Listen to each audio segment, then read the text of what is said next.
Consider your origins. You were not made to live as brutes, but to follow virtue and knowledge. Dante Alighieri.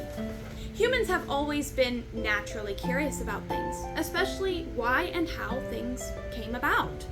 And from this curiosity stems some interesting stories about how the world and everything in it came to be, which is why today we will be discussing creation stories and why they're made and passed down.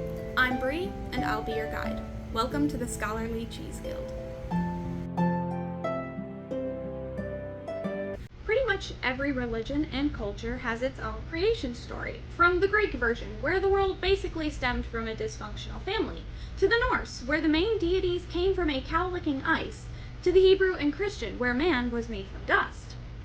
All of these stories are different, but when we look at them together, we can see a couple of themes that run across them, such as animals that possess human qualities, the universe coming from water, and almost all of them start in darkness. But you may be wondering, why do humans feel the need to write about creation? There are two main reasons I can think of why we create stories about creation. The first being something we already touched on, which is that of curiosity. With natural curiosity on our hands, we wonder things like, how did we get here? Who or what created us? And other philosophical questions like that.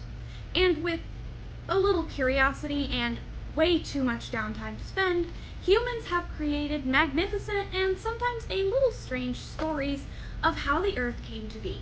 The second is religion. Many of these stories stem from religious practices. Why? I'm not exactly sure, but perhaps it's because humans tend to want to be connected with something bigger than themselves, whether it be a god, spirits, the earth, or something else that gives them meaning and order. And from that, one can naturally assume that the being or entity that gave you meaning or order must be your creator.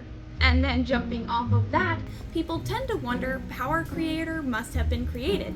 And that's how we get origin stories about deities. Whatever the reason, we do know that these stories tend to have a huge impact on their respective culture or religion.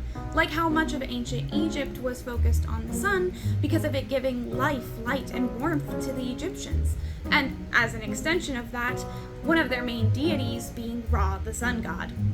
Whatever their culture or religion, we can see the impacts their story of creation has on them. So that's creation stories. I could go into the many different creation stories, but that would take a very, very long time. Instead, I'll leave you with a question. What do you think happened in the beginning?